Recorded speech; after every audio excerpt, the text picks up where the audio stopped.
So I want to talk a little bit about manipulation and safety. When you see the setup for the manipulation, and again, there's more and more evidence showing that manipulation of the lumbar spine is very effective in treatment. Now, they had the treatment-based classification system that they were working on, and they said, okay, if the patient doesn't have pain below the knee, pain less than 14 days, and is clear, then yeah, we could probably do a manipulation and it'll have good therapeutic effect, as long as we screen out the 1%ers.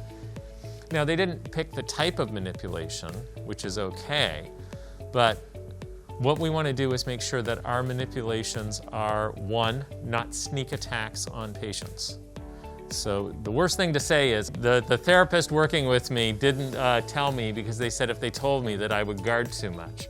Well, if your manipulation strategy is a sneak attack, probably not very effective, and then you're going to create other problems potentially in the future. Number two, big focus on cavitation. They still haven't proven whether, they think that maybe a cavitation might be slightly more beneficial than the other, but we're talking about expectation. Expectation from the patient and expectation for you as a therapist. So if your goal is cavitation, you'll get it one way or the other, but is that really what your goal is? Your goal is improved mobility. So a better way to approach the manipulation is say, we may or may not get a pop, an audible noise. But what I'm going to do is assess your mobility afterwards, and we'll see, because sometimes changes can happen without that. That decreases that expectation from you and the patient, because the worst part is expecting you're going to get a pop, they think you're going to get a pop, you do it, and there's nothing.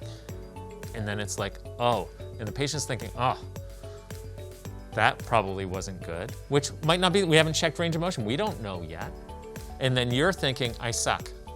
I suck as a PT, why can't I get that? So I'm gonna wind up and do it again because I want to get a pop. And if your goal is to get a pop, what are you gonna do?